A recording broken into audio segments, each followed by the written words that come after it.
Kita akan bicara mengenai Kristus dan Tuhan, dan saya beri judul sebuah penelusuran kristologis. Yang dimaksud penelusuran di sini adalah sebuah telaah. Maka nanti kita akan lihat bagaimana konsep gereja Katolik mengenai Kristus dan mengenai Tuhan sejauh dapat dilacak dalam Alkitab dan tradisi suci gereja.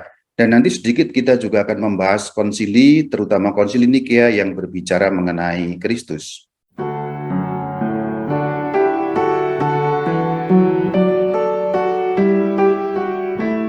Kita mulai dengan sebuah pertanyaan, istilah Kristus itu dari bahasa apa?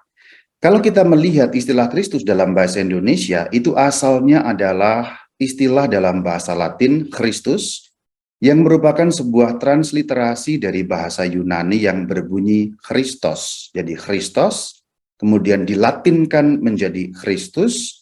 Kita menyerapnya dari bahasa Latin karena memang liturgi kita liturgi Latin menjadi Kristus di dalam bahasa Indonesia. Nah, istilah bahasa Yunani Christos itu merupakan terjemahan dari bahasa Ibrani Masiah. Kalau kita Indonesiakan menjadi Mesias, artinya yang terurapi atau terurapi. Maka kalau kita buat bagan menjadi seperti ini, aslinya bahasa Ibrani Masiah, kemudian diterjemahkan menjadi Christos, kemudian dilatinkan begitu saja, menyerap dari bahasa Yunani menjadi Kristus, karena kalau akhiran bahasa Yunani umumnya os, kemudian dilatinkan menjadi us, ya, Kristos menjadi Kristus, lalu diindonesiakan menjadi Kristus. Tapi kita dalam bahasa Indonesia juga punya kata lain, yaitu yang mengambil langsung dari bahasa Ibraninya, yaitu Mesias, yang merupakan transliterasi dari Masiah di dalam bahasa Ibrani. Maka gelar Kristus itu jelas kalau kita menyebutnya untuk Yesus dari Nazaret itu menjadi nama. Maka kita biasa mengatakan Yesus Kristus. Itu sebenarnya gelar yang menjadi nama. Yesus namanya, Kristus gelarnya. Meskipun kemudian dalam pemakaian dalam abad-abad selanjutnya itu menjadi sebuah nama. Lalu banyak orang kemudian lupa bahwa Kristus adalah sebuah gelar. Ketika kita mengatakan Yesus Kristus, itu sama dengan mengatakan Yesus Mesias, kurang lebih artinya seperti itu. Lalu pertanyaan selanjutnya yang dapat kita jawab adalah mengapa Kristus menjadi nama bagi Yesus? Tadinya gelar kok menjadi nama? Karena demikian. Kristus menjadi nama bagi Yesus karena beliau secara sempurna itu dapat memenuhi perutusan ilahi yang dimaksudkan oleh gelar Kristus itu. Gelar yang disematkan pada nama Yesus itu punya, boleh dikatakan, rentetan makna, punya latar belakang, punya konteks yang tidak bisa lepas dari umat Israel. Kita tahu, Kristus Yesus sebagai manusia lahir di Israel, lahir sebagai orang Israel, kemudian dibesarkan dalam budaya Israel atau Yahudi, dan juga hidup sebagai orang yang berbudaya Yahudi dan juga beragama Yahudi. Maka gelar yang disematkan kepada beliau tidak harus dimaknai atau dicari maknanya di dalam konteks keyahudian atau umat Israel itu. Bagi umat Israel, gelar Kristus atau Mesias adalah orang-orang yang diurapi dalam nama Allah untuk tugas tertentu. Maka kalau orang Israel mengatakan Mesias, itu bicara mengenai orang-orang, tidak hanya satu berarti. Dengan demikian ada beberapa orang yang kemudian dapat disebut sebagai Mesias, dapat disebut sebagai Kristus itu sendiri. Karena memang dalam sejarah Israel ada beberapa Mesias, ada beberapa Kristus yang muncul, dan demikian kalau kita membaca dalam Alkitab, kita tahu bahwa Kristus itu bisa seorang nabi, kemudian bisa seorang raja, bisa seorang imam. Kristus atau Mesias itu bisa orang asing, yaitu Koresh atau Sirus yang merupakan seorang maharaja dari negeri Persia yang mengizinkan orang Yahudi kembali pulang ke negerinya. Nah, itu kita dapat menyebutnya demikian. Mari kita lihat masing-masing bagaimana Mesias Raja, Mesias Imam, dan Mesias Nabi itu muncul dalam ayat-ayat suci Alkitab. Kalau kita melihat 1 Samuel pada pasal yang ke-9 ayat yang ke-16, kita tahu itu raja yang disebut sebagai Mesias karena diurapi. Kita baca, engkau akan mengurapi dia, engkaunya Samuel, dianya Saul, menjadi raja atas umatku Israel dan ia akan menyelamatkan umatku dari tangan orang Filistin. Dengan kata mengurapi, maka Saul dijadikan Mesias, dijadikan Kristus dengan demikian. Berarti Saul pada konteks itu adalah seorang Mesias. Kita lihat penerusnya Raja Saul dalam 1 Samuel 16 ayat yang ke-13. Samuel mengambil tabung tanduk yang berisi minyak itu dan mengurapi Daud. Tetapi roh Tuhan telah mundur daripada Saul. Nah, dengan demikian kita tahu di sini ada kata mengurapi Daud. Setelah Daud diurapi, maka dia menjadi seorang raja. Dan sebagai raja karena telah diurapi, maka Daud dapat disebut seorang Mesias. Maka Saul itu Mesias, Daud itu juga Mesias. Itulah raja-raja yang diurapi. Contoh kalau untuk imam, kita bisa membukanya dalam Imamat 8 pada ayat yang ke-12. Kemudian dituangkannya oleh Musa sedikit dari minyak urapan itu ke atas kepala Harun dan diurapinyalah dia. Musa mengurapi Harun untuk menguduskannya. Nah, dengan pengurapan itu Harun menjadi seorang imam. Maka dapat dikatakan Harun adalah seorang Mesias dengan arti dari kata pengurapan tadi itu.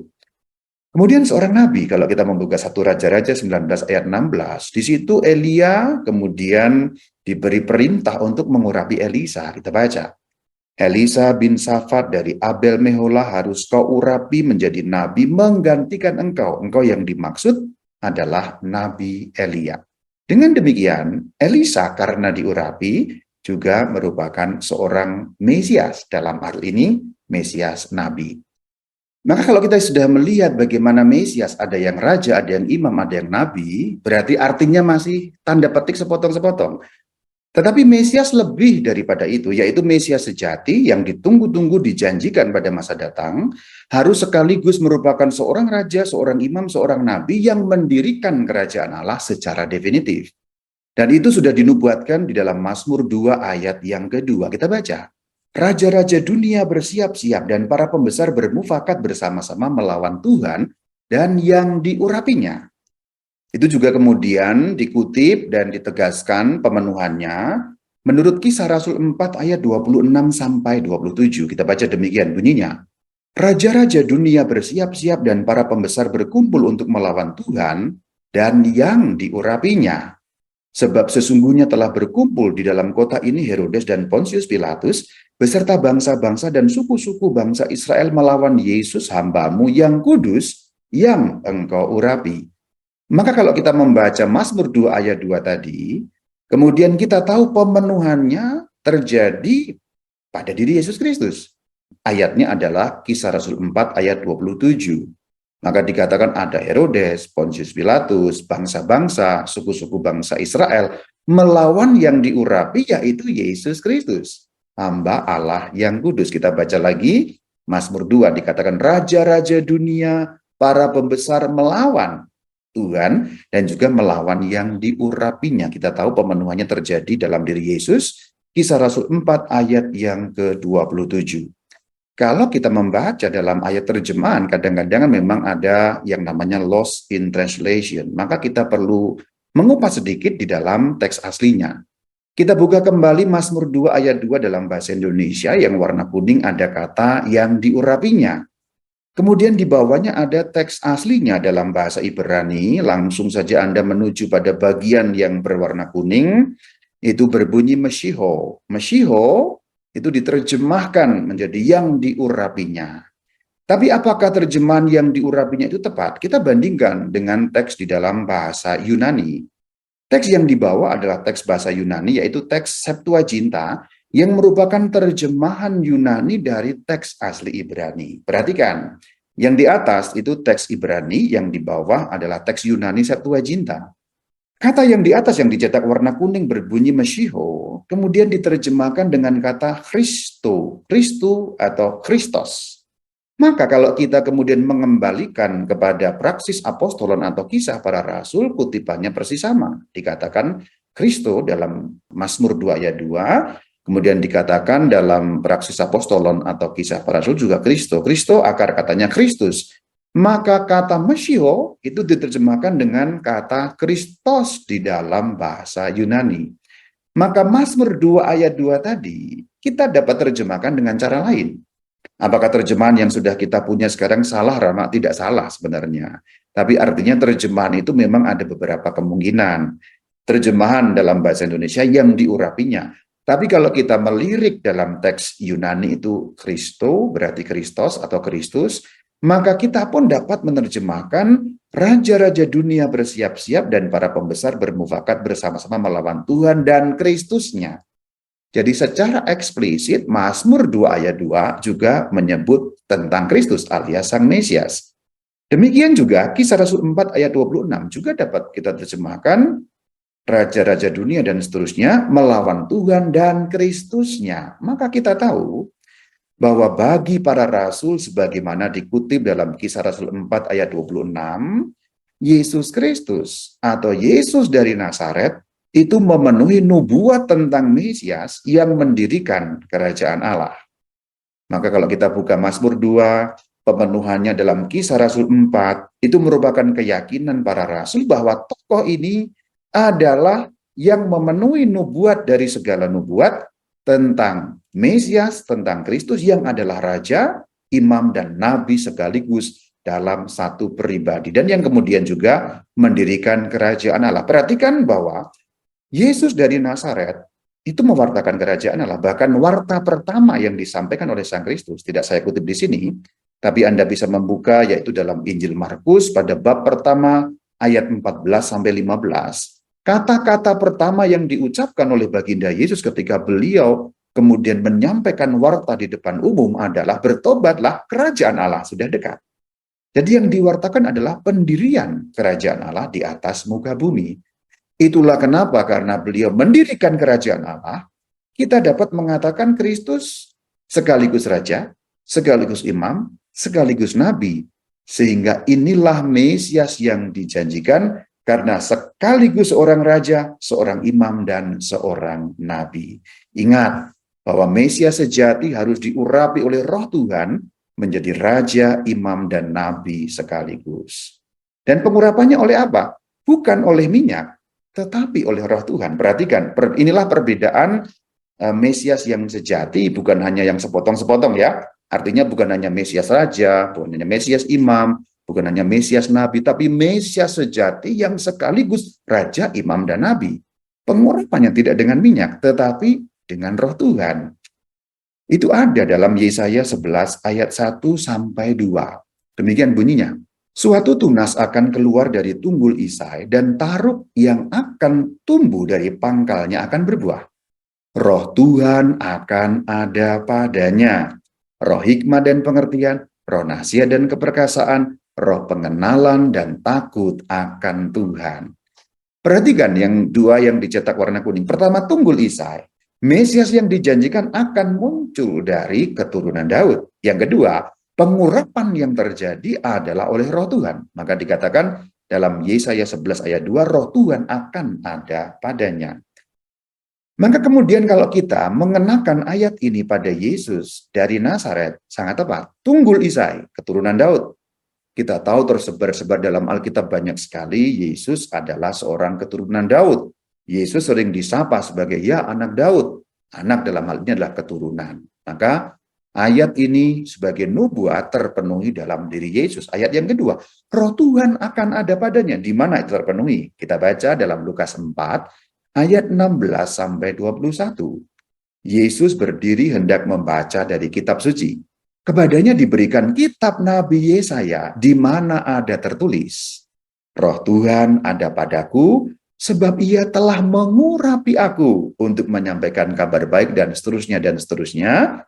Kemudian langsung masuk pada ayat 21. Lalu ia, maksudnya Yesus dari Nazaret, mulai mengajar mereka katanya, pada hari ini genaplah nas ini sewaktu kamu mendengarnya.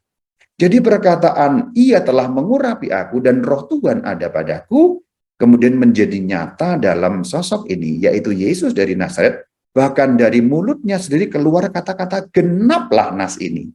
Artinya memang penggenapan terjadi dalam diri Yesus, bukan kata orang, tapi kata beliau sendiri. Perhatikan Lukas 4 ayat 21. Ini bukan perkataan orang-orang ya. Ini perkataan dari Yesus sendiri yang mengatakan genaplah nas ini. Nas yang mana? Nas yang mengatakan roh Tuhan ada padaku. Nas yang mengatakan Allah telah mengurapi aku. Itulah yang kemudian terpenuhi dalam diri Yesus Kristus. Menurut Yesus Kristus sendiri, bukan menurut orang lain. Bukan pengakuan para murid, bukan pengakuan para rasul, tapi pengakuan Sang Kristus sendiri. Itulah kenapa saudara-saudari, kita dapat menyebut Yesus sebagai Sang Kristus atau Sang Mesias. Ada kata Sang Mesias karena di situ jelas sekali itulah satu-satunya Mesias yang dijanjikan yang memenuhi kriteria sebagai Mesias Raja, Mesias Nabi, Mesias Imam menyatu dalam satu pribadi. Kita sudah membahas mengenai Kristus. Sekarang tambah satu kata menjadi Yesus Kristus. Yuk kita bahas. Kita mulai dari Yohanes 20 ayat 31. Tetapi hal-hal ini telah dicatat supaya kamu percaya bahwa Yesuslah Mesias anak Allah, dan supaya karena percaya kamu memperoleh hidup dalam namanya. Perhatikan, sekarang kita bahas kembali dalam bahasa aslinya. Sekarang perjanjian baru yaitu bahasa Yunani. Apakah terjemahannya keliru, Rama? Tidak keliru. Tapi kalau kita kembali pada teks asli dan mengupas sedikit saja, kita sering menemukan hal-hal yang lebih kuat lagi. Terjemahan tidak salah, tetapi kadang-kadang beberapa hal kemudian hilang di dalam terjemahan, nuansa maknanya atau kekuatan kata-katanya kadang-kadang menjadi berkurang. Yuk kita lihat sekarang, bagian yang cetak warna kuning ya. Di bagian atas, Yesuslah Mesias, demikian bunyi terjemahan. Di bagian bawah, dalam teks asli, dalam bahasa Yunani berbunyi, Yesus estin ho Christos. Perbandingan dalam bahasa Inggris, kalau Anda tidak terlalu tahu bahasa Yunani, kita bisa membandingkannya dengan terjemahan bahasa Inggris. Saya bisa sedikit menguraikannya sih. Aku ambil bukan dalam versi Katolik sengaja, supaya tidak dikira, ya itu kan Katolik. Gitu ya. Saya sengaja terjemahan lain, yaitu KJV, ya, King James Version.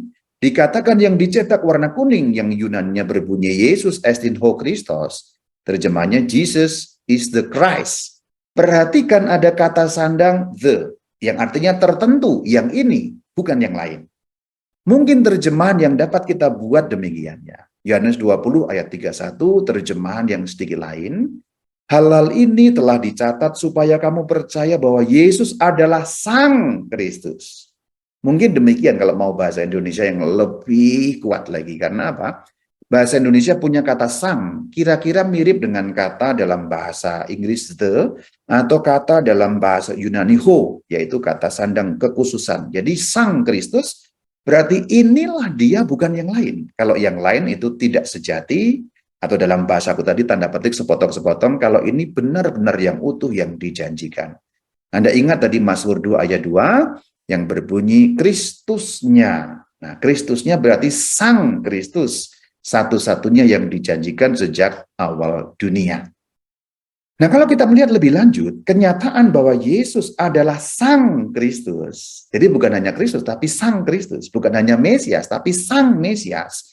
Itu bukan hanya diwartakan pada saat para rasul mewartakan Injil ke segala penjuru, tapi bahkan sudah diwartakan oleh malaikat sejak kelahiran beliau. Jadi dari hari pertama ibaratnya beliau ada di dunia ini, bahwa inilah Sang Kristus, the Christ, ho Christos, itu sudah diwartakan. Yuk kita lihat Lukas 2 ayat 10-12. Demikian bunyinya. Kata malaikat itu kepada mereka, yaitu para gembala, jangan takut, hari ini telah lahir bagimu juru selamat, yaitu Kristus, Tuhan di kota Daud. Inilah tandanya, dan seterusnya. Bahkan dikatakan tanda-tandanya yang perlu dilihat oleh para gembala untuk memastikan bahwa bayi yang dilihat dengan tanda demikian adalah sungguh-sungguh Sang Kristus. Mungkin kalau kita mendengarkan malam Natal, barangkali kata Kristus sering terlewat dari pembacaan. Karena apa? Seringkali kalau kita Natalan yang merayakan Natal, happy ya happy ye gitu ya.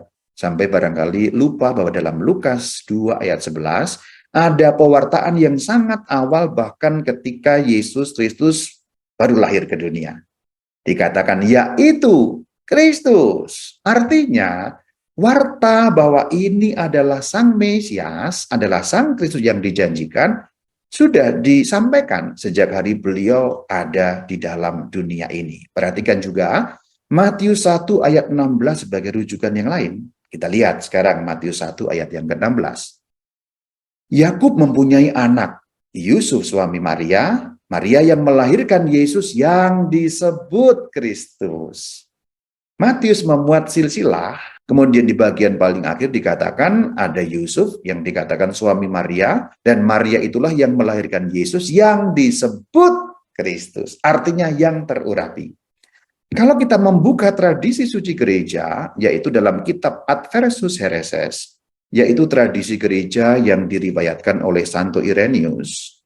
Dalam kitab yang ketiga, bab 18, ayat yang ketiga, ada perkataan demikian. Nama Kristus berarti yang mengurapi, yang diurapi, dan urapan itu sendiri yang dengannya ia diurapi. Siapa itu Irenaeus? Irenaeus adalah muridnya Bapak Gereja Polikarpus. Nah, Bapak Gereja Polikarpus itu muridnya Rasul Yohanes. Kita tahu Rasul Yohanes muridnya Yesus Kristus. Jadi kalau Irenaeus diukur sampai Tuhan Yesus, itu ada 3 generasi. Yang artinya kalau boleh kita katakan, Irenaeus adalah cucu muridnya Rasul Yohanes. Maka tradisi suci yang diuraikan oleh Santo Irenaeus sangat otoritatif. Itulah kenapa kita bisa membacanya demikian. Masih ada lanjutannya. Lanjutannya berbunyi, Bapa adalah yang mengurapi, Putra adalah yang diurapi, dalam roh yang adalah urapan itu sendiri. Nah, demikian uraian tradisi suci oleh Santo Irenaeus. Maka kalau kita mau menguraikan satu persatu, kemudian menjadi jelas Bapa yang mengurapi, Putra yaitu Yesus dari Nazaret yang diurapi, Roh adalah Roh Kudus, adalah urapan itu sendiri. Maka kita tahu bahwa Yesus Kristus diurapi dengan Roh Kudus, bukan dengan minyak. Tetapi di manakah dalam ayat Alkitab dikatakan Yesus diurapi? Yuk kita jawab pertanyaan ini, karena barangkali ada orang yang bertanya-tanya. Katanya Kristus, artinya diurapi. Kapan sih? Dalam kesempatan mana Yesus Kristus itu diurapi? Kita baca jawabannya dari mulai Kisah Rasul 10 ayat 37. Dari sini kemudian nanti kita akan melihat referensi-referensi ayat yang lain yang akan menjelaskan kapan Yesus Kristus diurapi. Kita baca. Perhatikan dalam Kisah Rasul 10 ayat 38 dikatakan bagaimana Allah mengurapi dia dengan Roh Kudus. Jadi jelas sekali ayatnya. Allah mengurapi Kristus, Sang Bapa mengurapi Sang Putra dengan Roh Kudus. Lalu kalau kita kembali ke ayat 37, ternyata pengurapan Yesus sebagai Sang Kristus terjadi dalam kehidupan duniawinya, yaitu pada saat pembaptisannya. Itu akan jelas nampak sekali dalam Injil Yohanes pada bab pertama ayat 31 sampai 33. Kita baca. Aku yang dimaksud Yohanes, aku sendiri pun dulu tidak mengenal dia, yang dimaksud Yesus sebagai Mesias. Tetapi untuk itulah aku datang dan membaptis dengan air, supaya ia, Yesus Sang Mesias, dinyatakan kepada Israel. Jadi rupanya pembaptisan Sang Kristus itu merupakan pengurapan sekaligus pernyataan atau pengumuman kepada Israel, inilah Sang Mesias. Kita lanjut pada ayat 32. Selanjutnya Yohanes bersaksi, aku telah melihat roh, perhatikan, roh turun dari langit seperti merpati, dan ia tinggal di atasnya. Ia yang dimaksud roh tadi, tinggal di atasnya maksudnya nya adalah Yesus. Lalu sekarang kita ingat kembali Lukas 4 ayat 18 dengan mengacu pada Yohanes 1:32. Perhatikan, roh, iya, roh, tinggal di atasnya, tinggal di atas Yesus. Berarti roh turun kemudian tinggal di atas Yesus menurut Yohanes 1 ayat 32. Acuannya kemudian referensinya Lukas 4 ayat 18. Yang mengingatkan kita pada bacaan dari Nabi Yesaya, roh Tuhan ada padaku, oleh sebab ia telah mengurapi aku untuk menyampaikan kabar baik dan seterusnya. Maka kalau kita mengacu pada Yohanes 1 ayat 32, roh yang tinggal atas Yesus, dibahasakan oleh Injil Lukas, roh yang ada padaku, dan itulah pengurapan. Dikatakan, roh ada padaku, ia telah mengurapi aku. Dengan demikian, pengurapan Yesus Kristus terjadi pada saat pembaptisan, yaitu urapan oleh Roh Kudus. Kita lanjutkan, Yohanes 1 ayat 33. Dan aku pun, akunya Yohanes, dulu tidak mengenalnya Yesus. Tetapi dia yang ini adalah Bapa yang mengutus aku, Bapa yang mengutus aku untuk membaptis dengan air telah berfirman kepadaku, Jadi Yohanes diberi firman langsung oleh Sang Bapa. Jika engkau melihat roh itu turun ke atas seseorang dan tinggal di atasnya, dialah dia yang kedua ini maksudnya Yesus dari Nazaret, yang diurapi dengan Roh Kudus, yang roh itu turun dan tinggal di atasnya, yang akan membaptis dengan Roh Kudus.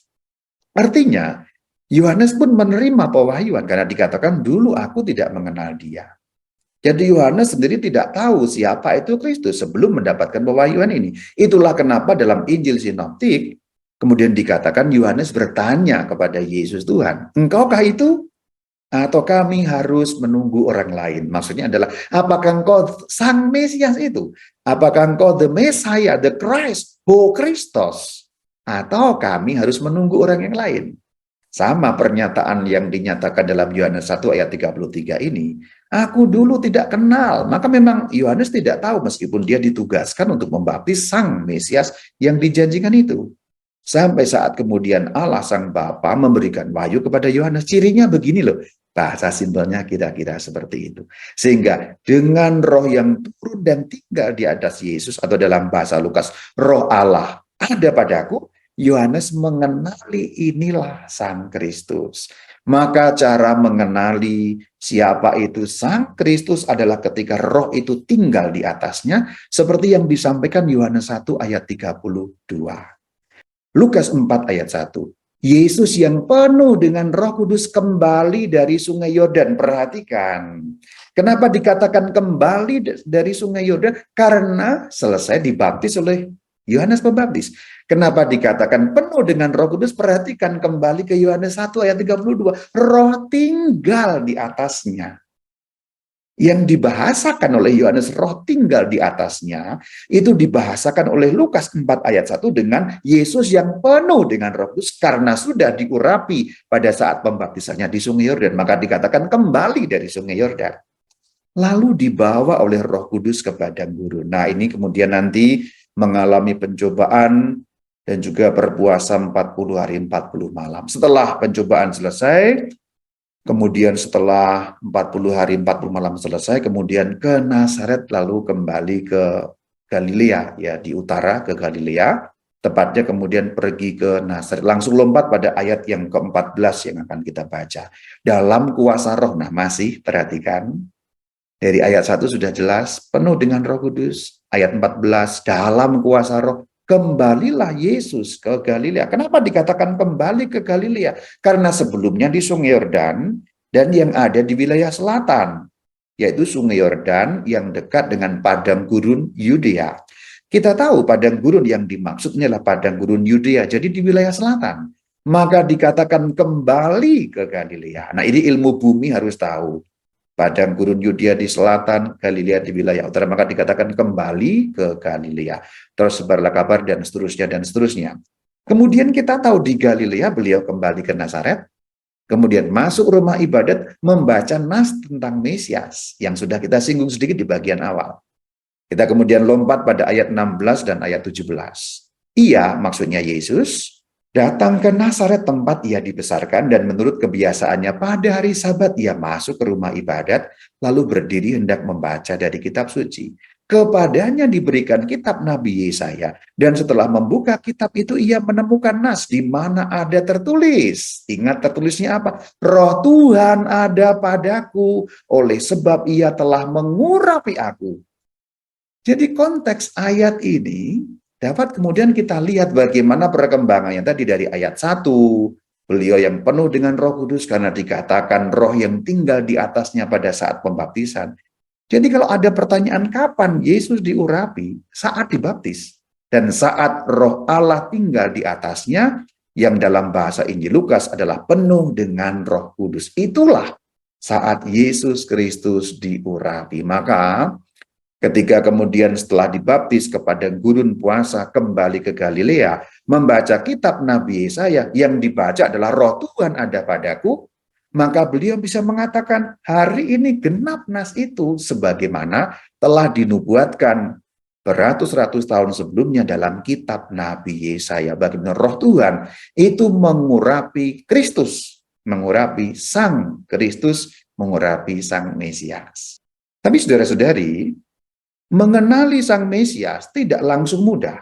Yohanes membutuhkan beberapa waktu untuk mengenali bahwa ini Sang Mesias. Demikian juga orang-orang Yahudi. Namun tetap, bahwa kemudian beberapa orang Yahudi mengenali bahwa Yesus adalah Sang Mesias. Bahkan yang lebih asik adalah orang-orang kafir atau goyim itu juga melihat ciri-ciri kemesiasan yang ada pada Sang Kristus. Kita lihat sekarang bagaimana orang Yahudi mengenalinya. Cerita yang disampaikan dalam Yohanes 1, 40-41 ini adalah cerita setelah pembaptisan Sang Kristus. Perhatikan, salah seorang dari keduanya yang mendengar perkataan Yohanes yang dimaksud Yohanes Pembaptis adalah Andreas. Lalu yang 41, Andreas mula-mula menemui Simon saudaranya dan ia berkata kepadanya, kami telah menemukan Mesias, artinya Kristus. Perhatikan bagaimana Simon diberitahu oleh Andreas. Andreas mendengar perkataan Yohanes Pembaptis. Yohanes Pembaptis tahu bahwa roh ada pada Kristus. Dan kemudian Andreas mengambil kesimpulan, kami telah menemukan Kristus, menemukan Sang Mesias. Bahwa Yesus Kristus, inilah Sang Kristus. Ini bukan satu-satunya ayat, tapi saya sebut satu saja. Sekarang goyim atau orang-orang bangsa kafir, yaitu dalam Matius 2 ayat 1 ayat 2. Datanglah orang-orang Majus dari timur, orang Majusi, orang-orang Persia ke Yerusalem dan bertanya-tanya di manakah dia raja orang Yahudi yang baru dilahirkan itu. Dalam bahasa orang-orang Majusi adalah raja. Kita ingat Mesias 3 sekaligus, raja, imam, dan nabi. Maka benar perkataan orang-orang Majusi, para goyim itu, yang kemudian bertanya raja orang Yahudi lahir itu di mana. Artinya mereka pun mengenali kemesiasan meskipun dengan cara yang jauh berbeda dengan orang-orang Yahudi. Umat Yahudi mengenali kemesiasan dari kitab-kitab mereka. Orang-orang Majusi, yaitu para goyim, mengenali tentu dari ilmu pengetahuan yang mereka miliki. Dalam hal ini adalah ilmu pengetahuan dalam hal perbintangan, astronomi kalau dalam bahasa zaman kita sekarang.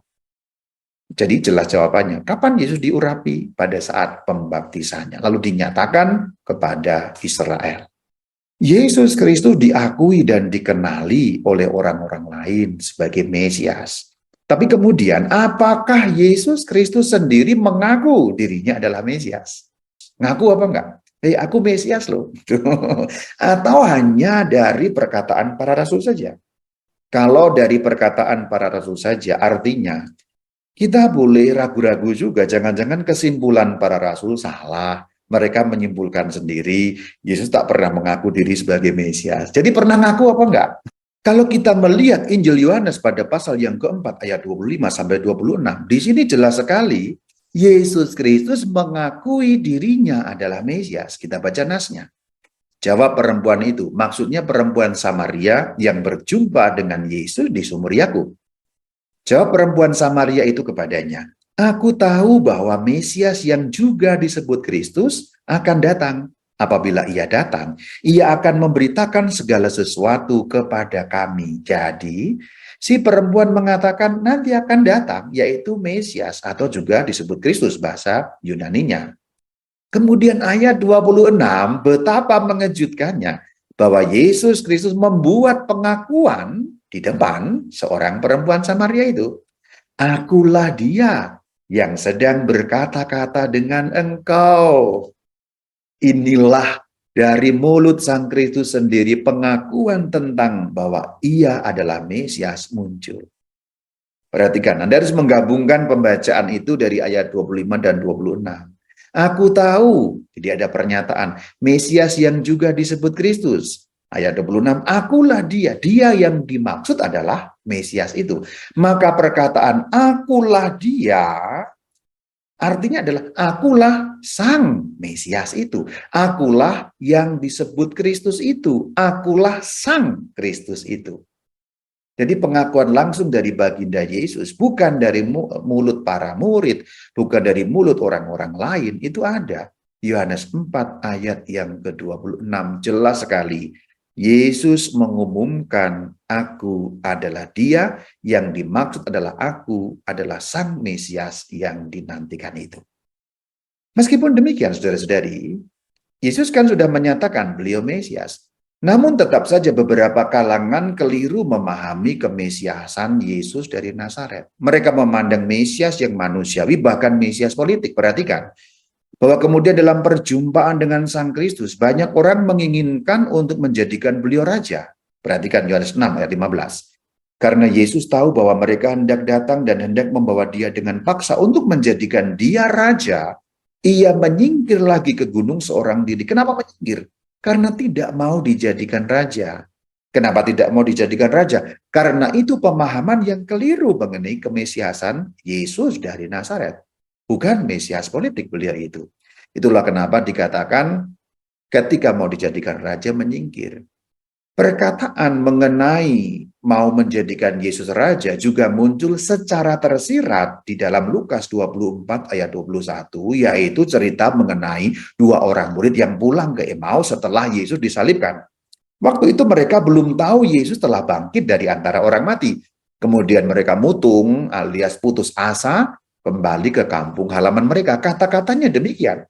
Padahal kami dahulu mengharapkan bahwa dialah, maksudnya Yesus, dia itu yang akan membebaskan bangsa Israel. Sementara itu telah lewat 3 hari sejak semuanya itu terjadi. Maksudnya semuanya itu terjadi adalah penangkapan Yesus, kemudian sengsaranya sampai pada wafatnya di salib. Kata membebaskan bangsa Israel tentu adalah pernyataan tersirat untuk seorang raja.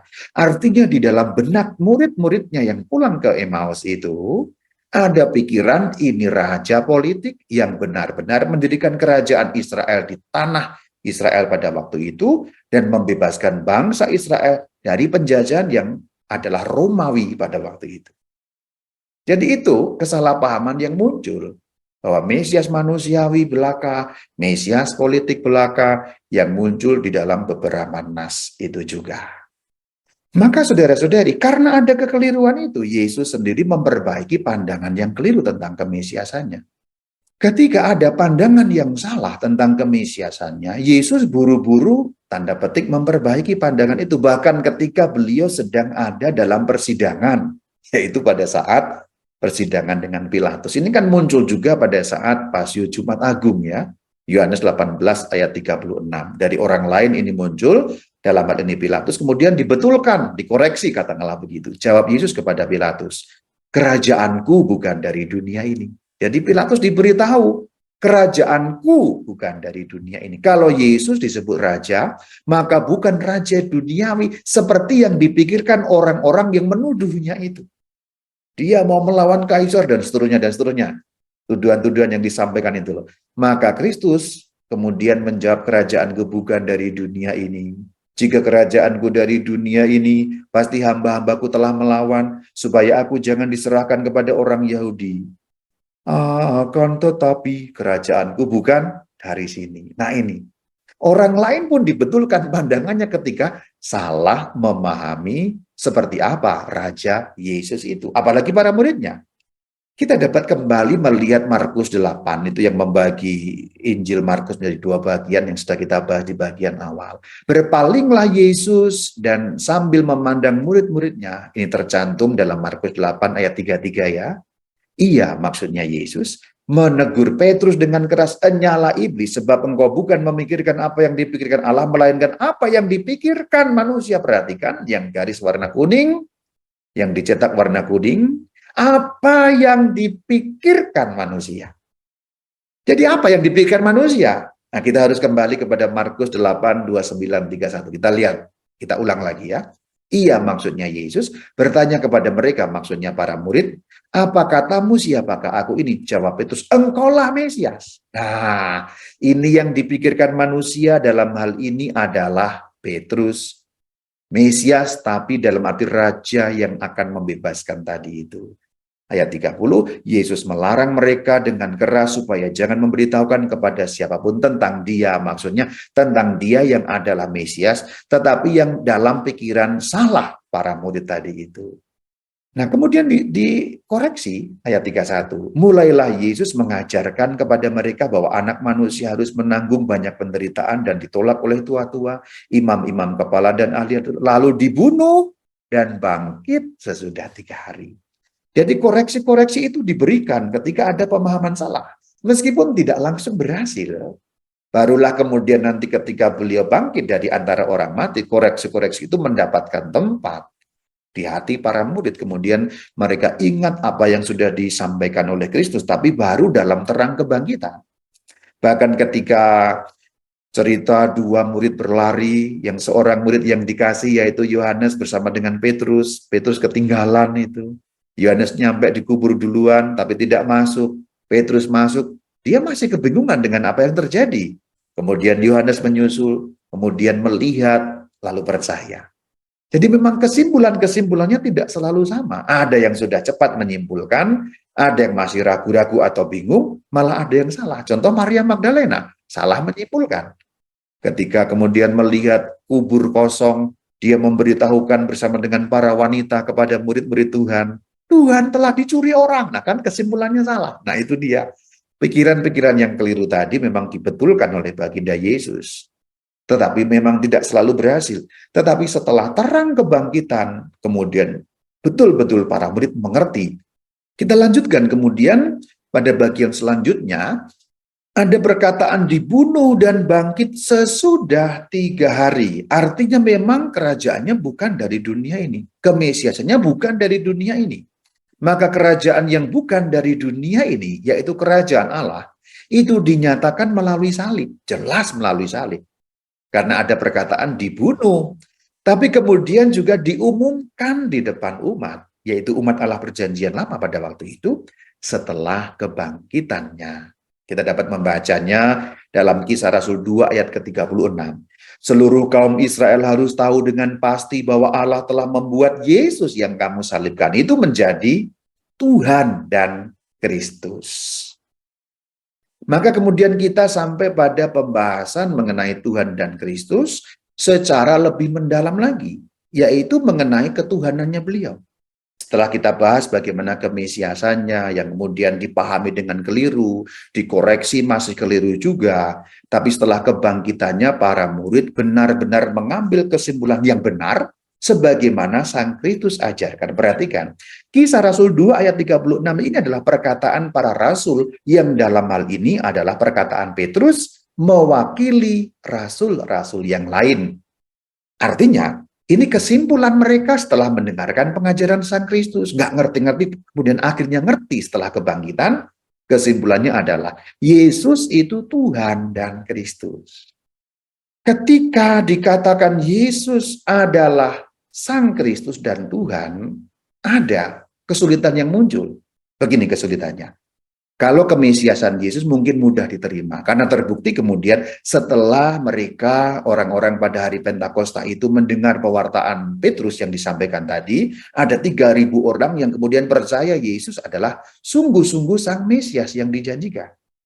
Namun tidak demikian dengan ketuhanannya atau keilahiannya. Nah, keilahiannya itu menimbulkan persoalan sejak semula.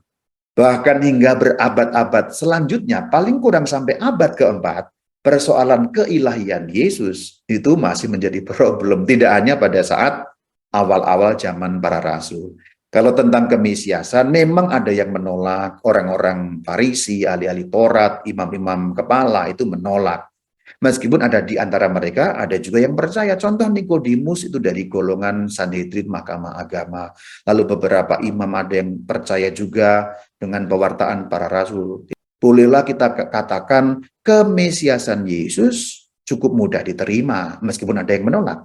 Namun tidak demikian dengan ketuhanannya. Kalau kita melihat bagaimana problem mengenai ketuhanan Yesus, itu problemnya panjang. Sejak zaman Yesus sudah menjadi problem, zaman para murid sudah menjadi problem, pasca apostolik menjadi problem, gereja awal masih menjadi problem. Bagaimana ketuhanannya itu, kemudian sampai ada konsili yang nanti akan kita bahas sejenak, yaitu konsili yang pertama, konsili ekumenis, meskipun ada konsili-konsili yang sebelumnya, tapi sebagai konsili keseluruhan gereja pada masa itu, itulah yang pertama yang diadakan di kota Nikeia pada abad yang keempat, tepatnya tahun 325. Itu juga membahas ketuhanan Yesus Kristus yang masih terus menjadi perbantahan di antara pengikut-pengikut awal pada waktu itu. Mari kita lihat bagian selanjutnya, kita bahas Tuhan Yesus Kristus. Jadi ini bertahap ya, tadi Kristus, kemudian Yesus Kristus, sekarang Tuhan Yesus Kristus. terutama fokusnya pada ketuhanan beliau alias keilahiannya. Kita mulai kembali pada konteks Israel atau konteks agama Yahudi. Kita tahu saudara-saudari, Allah Israel itu mewahyukan dirinya dengan nama yang kemudian dikenal sebagai tetragrammaton, yaitu 4 huruf suci Yud He Vav He, atau dalam bahasa Latin atau huruf Latin menjadi diterjemahkan menjadi YHWH ya. Kalau dilatinkan itu YHWH, Yud He Vav He. Itu ada dalam kitab Exodus atau Keluaran pada pasal yang ketiga ayat 14 sampai 15. Kita baca. Firman Allah kepada Musa, "Aku adalah aku." Itu ketika ditanya, Musa kan diutus ke Mesir, kembali ke Mesir membebaskan orang Israel. Kemudian Musa bertanya, "Siapa namamu?" Supaya nanti kalau aku ditanya oleh orang-orang Israel yang ada di Mesir itu, aku bisa jawab siapa namamu. Kemudian firmannya adalah, "Aku adalah aku." Dicetak dengan huruf besar semua, yang di situ dalam warna kuning kuberikan tandanya. Lagi firman Allah, "Beginilah kau katakan kepada orang Israel itu, akulah aku telah mengutus aku kepadamu." Aku yang kedua maksudnya adalah Musa. Kalau ditulis ada perbedaannya, tapi kalau dibaca memang menjadi sulit ya. Akulah aku telah mengutus aku kepadamu. Mu yang dimaksud di situ adalah orang-orang Israel yang waktu itu ada di tanah Mesir. Lanjutannya ayat 15. Selanjutnya berfirmanlah Allah kepada Musa. Jadi ini lanjutan dari ayat yang ke-14. Setelah perkenalan, kemudian diperkenalkan kembali juga nama itu. Selanjutnya firmannya demikian. Beginilah kau katakan kepada orang Israel. Jadi harus dikatakan mengenai nama tadi itu. Dan petunjuknya jelas. Begini kau katakan. Ya.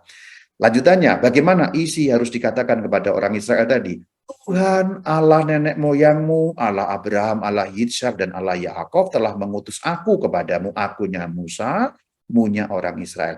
Perhatikan sekarang yang dicetak dengan huruf kapital dalam tulisan Tuhan dengan warna kuning itu. Nah, kata Tuhan itu, kalau kita lihat di dalam teks asli bahasa Ibrani, karena Keluaran itu tidak ditulis dalam bahasa Indonesia, kita sebentar melongok dalam bahasa asli ya, di bawah ya. Itu teks asli dari kitab Keluaran dalam bahasa Ibrani, warna kuning, warna kuning. Kata Tuhan yang di atas itu merupakan terjemahan dari tulisan yang di bawah, yang tidak boleh dibaca tentu saja. Hurufnya adalah Yod, He, Vav, He. Kita tahu bahwa huruf Ibrani dibaca dari kanan. Jadi ada harus membaca dari kanan yang seperti koma kecil itu Yod ya. Y, H, kemudian WH, Yod, He, Vav, He itu. YHWH ini memang tidak boleh dibaca. Sejak pada masa orang Israel dulu ya menulis kemudian membaca ini, mereka tidak pernah membaca. Apakah tidak bisa dibaca? Tentu saja bisa dibaca. Itu lihat ada tanda-tanda yang di situ. Sebenarnya bisa dibaca, tetapi orang Israel sendiri memang tidak boleh dan tidak mengizinkan pembacaan itu karena itu merupakan nama suci. Kita tahu bahwa di dalam hukum Taurat terdapat hukum yang mengatakan tidak boleh menyebut nama Allah dengan sembarangan. Karena Yod He Vav He itu adalah nama Allah yang berarti nama suci, orang Israel tidak boleh membacanya. Bahkan sampai sekarang mereka tidak membaca itu. Ya. Nah, di dalam pembacaan Alkitab, yaitu Alkitab Perjanjian Lama oleh umat Yahudi, tentu karena mereka hanya punya Perjanjian Lama ya. Tulisan yang tadi itu dibaca sebagai Adonai. Jadi begitu ketemu tulisan itu, mereka akan membacanya sebagai Adonai. Adonai itu kata bahasa Ibrani yang artinya Tuhan. Jadi tiap kali dalam pembacaan mereka ketemu huruf 4 ini tidak dibaca sesuai dengan bunyinya, tapi pasti akan membacanya Adonai. Artinya Tuhan atau Tuhanku. Nah, ketika umat Yahudi menerjemahkan Alkitab, aslinya kan Ibrani. Kemudian kira-kira 200 tahun sebelum baginda Yesus, orang-orang Yahudi kan menerjemahkan Alkitab ke dalam bahasa Yunani, yang kemudian terjemahan itu dikenal dengan nama Septuaginta, tulisannya LXX ya. Nama suci yang 4 tadi ikut diterjemahkan. Jadi bukan ditulis begitu di dalam bahasa Yunani, tapi kemudian ikut diterjemahkan. Nah, teks YHWH dalam Alkitab Ibrani itu diterjemahkan menurut cara membacanya. Bagaimana tadi membacanya? Adonai ya. Adonai artinya Tuhan atau Tuhanku. Nah, Tuhan di dalam bahasa Yunani itu bunyinya Kyrios. Kyrios. Maka setiap kali ketemu keempat huruf suci itu, terjemahannya pasti Kyrios. Kita kembali pada kitab Keluaran 3 ayat 15 tadi. Yang bagian atas, itu huruf Ibrani yang sudah kita lihat tadi itu ya. Yod, He, Vav, He. 4 huruf. Y, H, W, H. Sekarang ke bawah. Yang di bawah itu terjemahan Yunani yang kita kenal sebagai terjemahan Septuaginta. Terjemahan Septuaginta itulah yang dipakai oleh gereja awal, dipakai oleh para rasul, juga dikutip oleh para rasul. Itu bukan bikinan gereja Katolik, itu bahkan bukan bikinan orang Kristen. Sebelum orang Kristen, Septuaginta sudah ada. Sebelum para rasul, Septuaginta sudah ada. Bahkan sebelum Yesus, Septuaginta sudah ada. Artinya, terjemahan Yunani itu adalah tanda petik bikinan orang Yahudi sendiri. Perhatikan bagaimana kemudian di bawah ada tulisan Kyrios yang cetak kuning. Jadi kata Kyrios menerjemahkan huruf Yod, He, Vav, He, YHWH dalam teks asli bahasa Ibrani. Maka kemudian kita tahu kesimpulan kecil yang dapat diambil di sini. Setiap kali 4 huruf itu muncul dibacanya Adonai, artinya Tuhan. Ketika diterjemahkan, yang diterjemahkan cara membacanya. Kyrios, artinya Tuhan. Jadi kemudian di dalam zaman Yesus kita tahu ya bahwa Septuaginta itu sebelum zaman Yesus. Nah ketika zaman Yesus orang juga bicara bahasa Yunani terutama wilayah Galilea. Kata dalam bahasa Yunani Kyrios itu umum untuk menyebut Allah Israel dalam bahasa Yunani. Nah, penerjemahan yang seperti itu kemudian mempengaruhi terjemahan-terjemahan modern. Contoh kalau kita melihat dalam bahasa Indonesia tadi, Anda sudah baca ya, terjemahannya mengikuti cara Septuaginta. Umumnya ditulis dengan huruf kapital semua. Terjemahan bahasa Indonesia menulis Tuhan dengan huruf kapital semua. Itu suatu tanda bahwa setiap kali kata Tuhan dengan huruf kapital muncul, dalam teks asli itu YHWH, itu maksudnya. Jadi nanti kalau Anda melihat perjanjian lama dalam teks bahasa Indonesia, setiap kali muncul Tuhan huruf kapital, Anda tahu itu nama suci, YHWH. Bandingkan dengan terjemahan bahasa Inggris. Aku lagi-lagi kutip bukan terjemahan Katolik supaya tidak dituduh itu bikinan orang Katolik gitu ya, enggak ya. Saya ambil dari King James Version ya, KJV. Kita lihat. Langsung yang cetak warna kuning ya, ini kitab yang sama, Exodus 3 ayat 15. Perhatikan ada kata Lord ya. Lord juga dalam terjemahan KJV ditulis dengan huruf kapital semua. Perhatikan, itu cara atau satu metode untuk menerjemahkan YHWH dalam bahasa modern. Nah, dengan latar belakang seperti itu kita tahu bahwa kemudian kata Tuhan, Adonai atau Kyrios dalam bahasa Yunaninya itu menjadi nama yang paling lazim untuk menyebut Allah Israel. Maka kalau orang Yahudi yang berbahasa Ibrani itu menyebutnya Adonai, artinya Tuhan. Orang-orang Yahudi yang berbahasa Yunani yang di luar Palestina, mereka tidak pakai bahasa Ibrani. Jadi konteksnya begitu ya. Orang-orang Yahudi itu ada di tanahnya sendiri, tanah Israel, mereka pakai bahasa Ibrani dan juga pakai bahasa Aram. Tapi mereka yang tersebar di antara bangsa-bangsa lain, mereka pakai bahasa Yunani. Misalnya di Alexandria contohnya ya, Alexandria di Mesir, orang-orang di sana nggak lagi tahu bahasa Ibrani, maka membaca Alkitab Perjanjian Lamanya, Alkitab Perjanjian Lama bahasa Yunani tadi itu. Jadi kalau bahasa Yunani kata Kyrios itu langsung untuk menyebut Allah Israel sebagaimana Adonai dalam bahasa Ibrani. Oke, ini agak-agak teknis mungkin untuk beberapa orang itu terlalu rumit dan membingungkan, tapi oke lah. Paling kurang Anda tahu ya bahwa Kyrios menjadi nama yang lazim untuk menggantikan kata Yod, He, Vav, He, YHWH dalam perjanjian lama. Itulah kemudian yang terbawa dalam perjanjian baru. Nah, konteks perjanjian lamanya itu perlu dijelaskan supaya kalau kemudian kita beralih ke perjanjian baru, kita paham. Jadi kata Tuhan, Kyrios Yunaninya sudah biasa untuk nyebut Allah Israel. Nah, kemudian ketika perjanjian baru ditulis dalam bahasa Yunani, maka kata Kyrios itu pun dipakai. Maka kita melihat bahwa Yesus pun ketika menyebut Allah, Allah Israel tentu saja, yaitu Bapaknya, Yesus menyebut dengan istilah Kyrios, atau dalam bahasa Indonesianya Tuhan, atau dalam bahasa Ibraninya adalah Adonai atau Adon. Kita lihat Matius 11 ayat 25, bagaimana itu kemudian disebutkan oleh baginda Yesus sendiri. Waktu itu berkatalah Yesus, aku bersyukur kepadamu, munya siapa? Bapa. Sebutannya apa? Tuhan. Nah, lihat.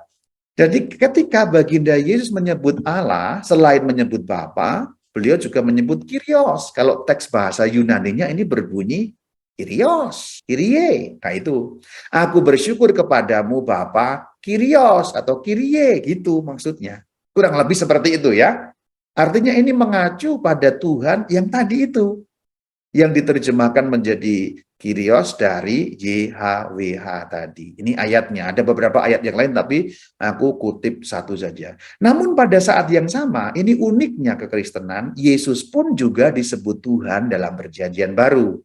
Dan dengan demikian diakui sebagai Allah.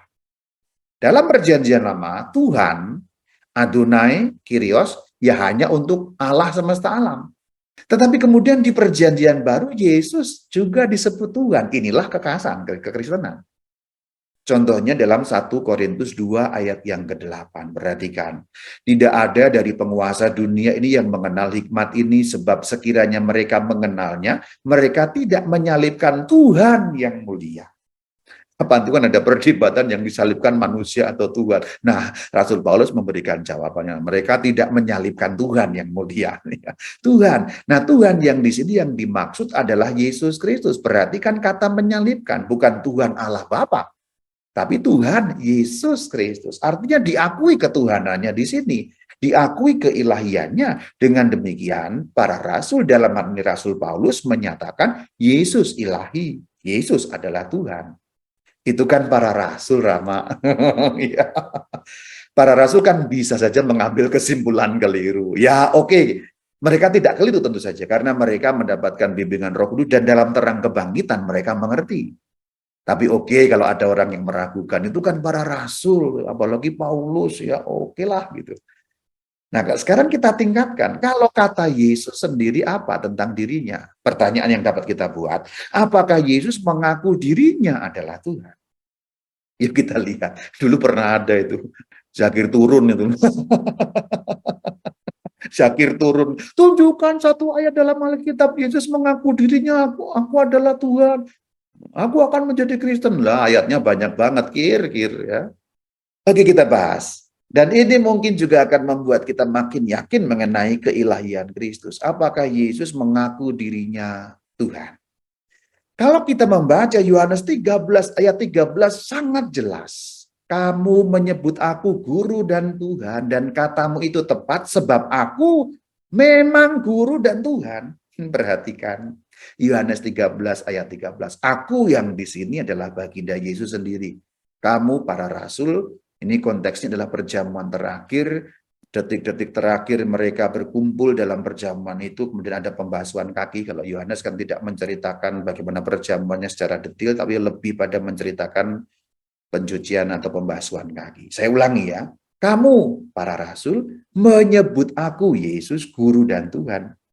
Lalu ada perkataan, dan katamu itu tepat, benar, kira-kira begitu. Sebab aku memang guru dan Tuhan. Sebab memang akulah guru dan Tuhan.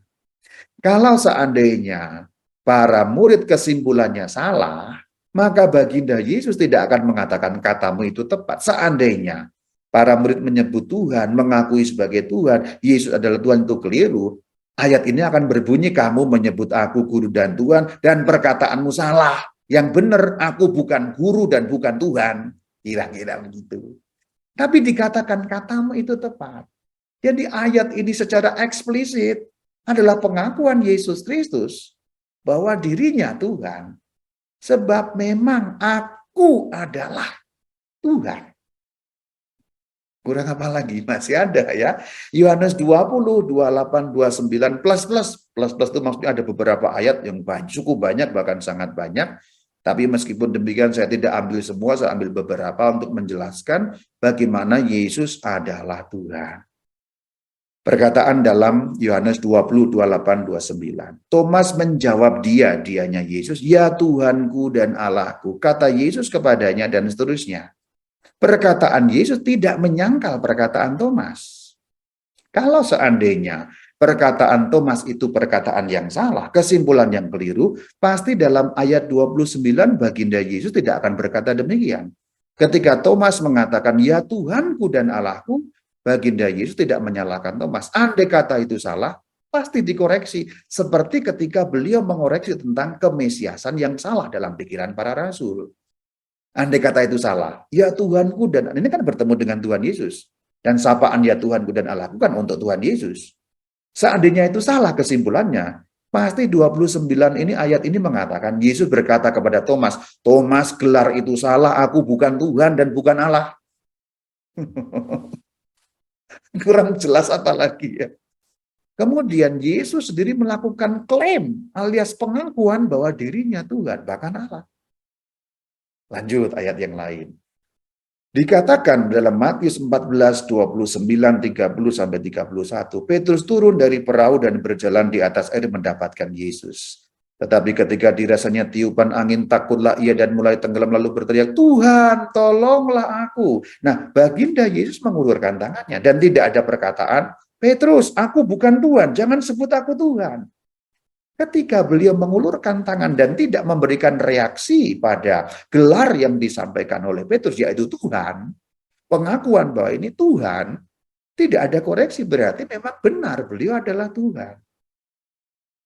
Kita sudah belajar mengenai kemesiasan, yang keliru pun dikoreksi oleh baginda Yesus, bukan?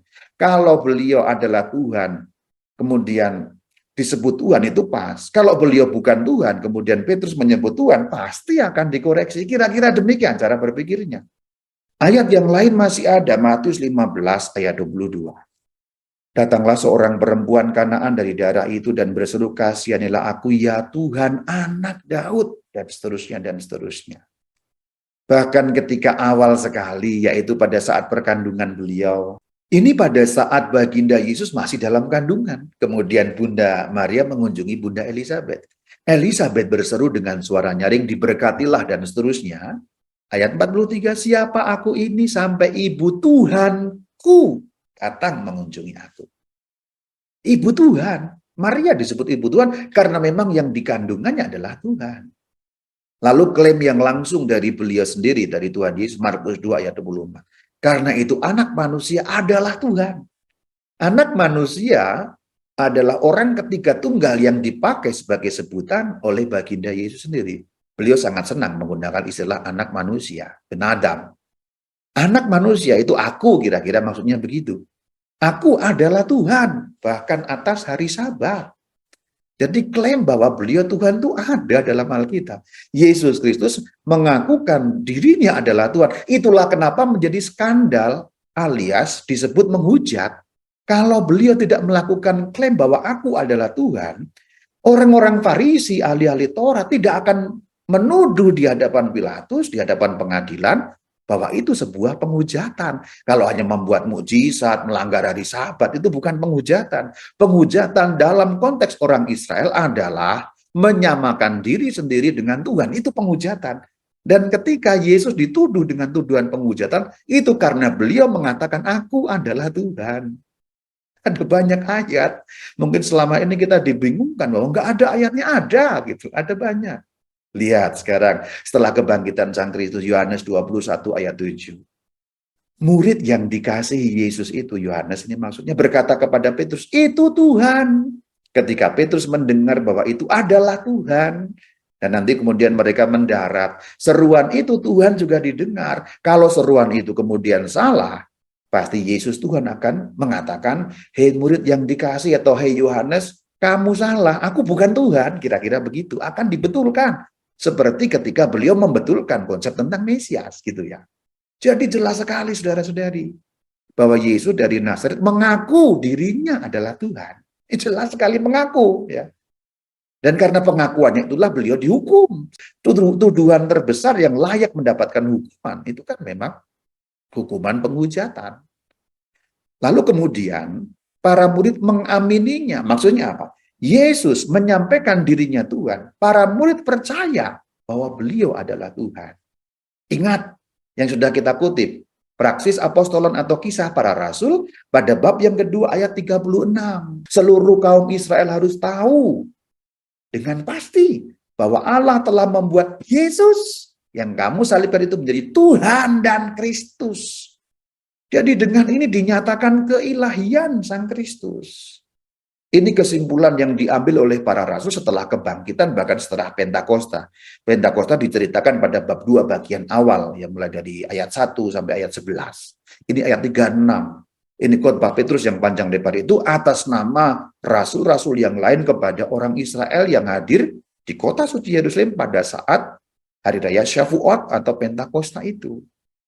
Jadi keilahian Kristus sudah diwartakan sejak awal, diyakini, diamini oleh para rasul. Karena memang beliau, yaitu Sang Kristus, menyebut, mengaku dirinya adalah Tuhan. Ingat, Yohanes 13 ayat 13 sangat jelas menyampaikan hal itu.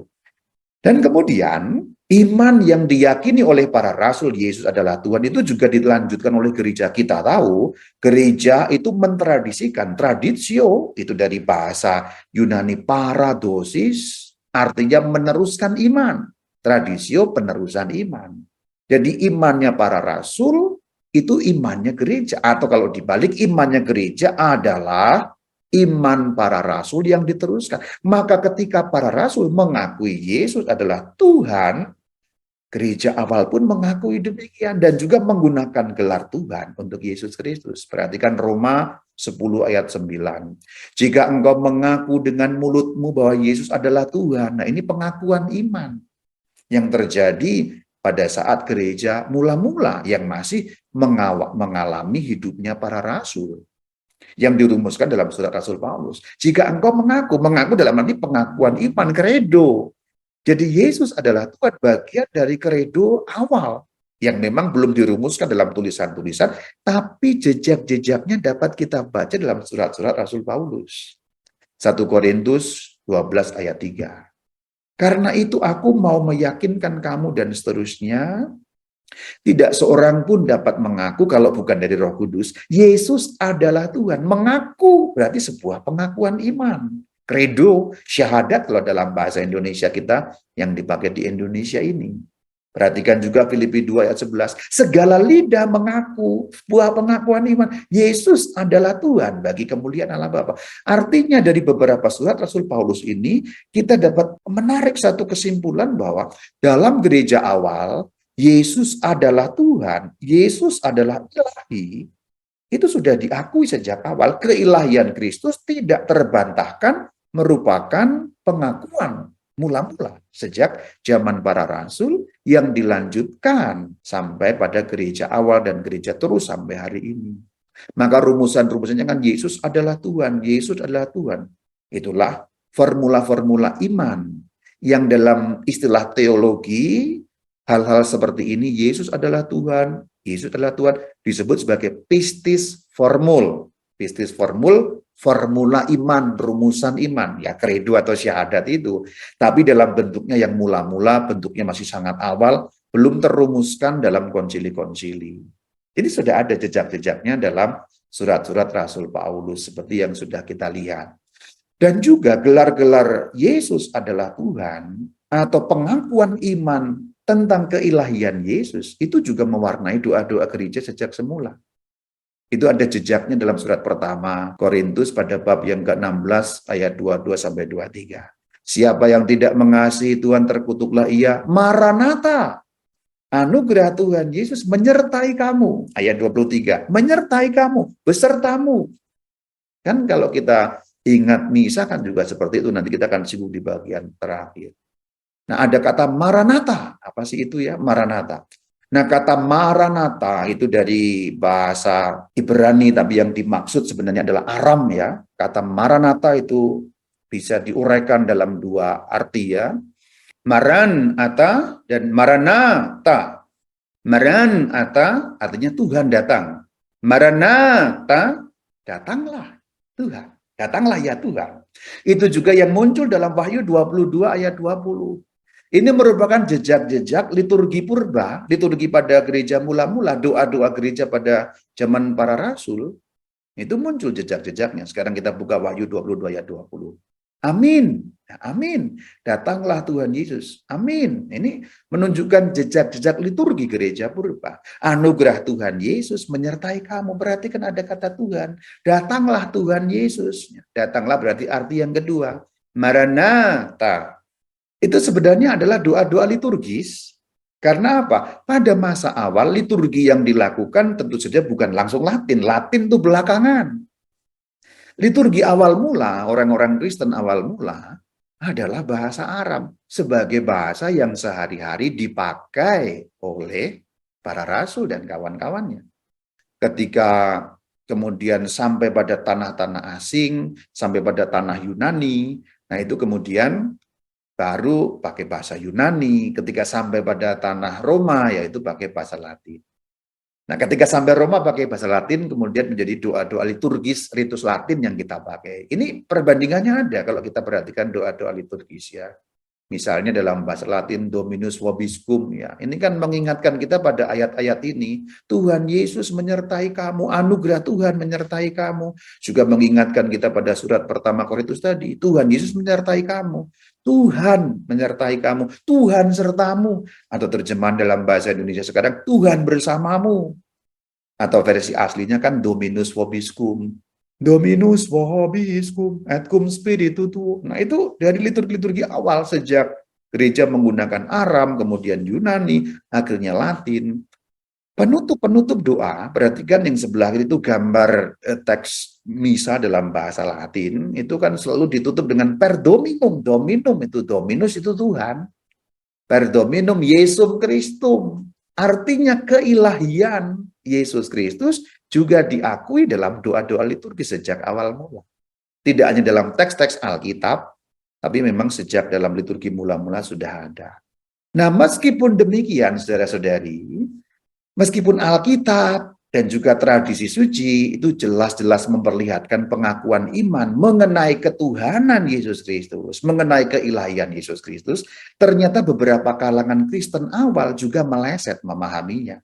Jadi sudah diwartakan jelas Yesus adalah Tuhan, Yesus adalah ilahi, pribadi kedua dari Tritunggal. Apalagi kalau kita kembali ke pertemuan yang pertama dulu, kita sudah lihat bagaimana Yohanes 1 ayat 1, kemudian lompat pada Yohanes 1 ayat 14, pada mulanya firman, ayat 14, firman itu telah menjadi manusia, kembali ke ayat 1, firman itu adalah Allah, jelas. Tapi dengan demikian tidak semua orang jelas dengan itu. Maka itulah yang menimbulkan perbantahan kristologis. Maka judul kali ini Kristus dan Tuhan, terutama pada penekanan bagian Tuhan yang tidak selalu mudah dan menimbulkan perbantahan kristologis di antara orang-orang Kristen awal. Maka kita masuk pada bagian yang selanjutnya perbantahan kristologis. Kenapa kok ada perbantahan kristologis? Karena ada yang mengakui ketuhanan Yesus, ada yang tidak. Meskipun Alkitab jelas. Ini sebenarnya kita belum bicara banyak mengenai tradisi suci. Kita masih sangat banyak mengupas ayat-ayat Alkitab. Itu pun sudah demikian jelas. Apalagi kalau kita bicara mengenai tradisi suci yang diriwayatkan oleh para bapak gereja. Lebih akan jelas lagi. Aku sengaja memang mengutip Alkitab karena seringkali kan orang bertanya di mana ayatnya gitu. Kalau langsung lompat pada tradisi suci, ya akan berguna tentu saja. Tapi seringkali dalam diskusi dengan orang yang non-Katolik, Kristen non-Katolik kan kadang-kadang nggak berguna. Mereka membantah semua yang berasal dari tradisi suci. Tapi kalau yang dari Alkitab kan terima gampang ya, meskipun tidak selalu mudah. Kita masuk pada perbantahan kristologis mengenai keilahian Kristus. Catatan awal, ada maklumat atau pengumuman di kota Milan yang dilakukan pada tahun 313, yaitu oleh Kaisar Konstantinus dan Licinius sebagai co-emperor, yang memberikan kebebasan kepada agama Kristen pada waktu itu dan agama-agama lain untuk bebas berkembang di wilayah Roma. Bahkan setelah maklumat Milan ini, nanti akhirnya Kaisar Konstantinus menjadi Kristen dan orang-orang Romawi itu juga ikut-ikutan menjadi Kristen karena mengikuti sang kaisar. Dalam konteks itulah kemudian digelar satu konsili yang namanya Konsili Nikea pada tahun 325 Masehi. Nah, Konsili Nikea adalah satu konsili ekumenis yang pertama di kota Nikea di wilayah timur. Itu untuk melawan ajaran Arius. Ajarannya disebut Arianisme. Arianisme adalah ajaran mengikuti pengajarannya Bapak Arius. Itulah yang menjadi perbantahan dalam Konsili Nikea. Pertama-tama kita akan lihat bagaimana ketetapan Konsili Nikea. Ketetapan Konsili Nikea ini yang nantinya menjadi cikal bakal apa yang kita sebut sebagai Kredo Panjang atau nama resminya Kredo Nikea Konstantinopel.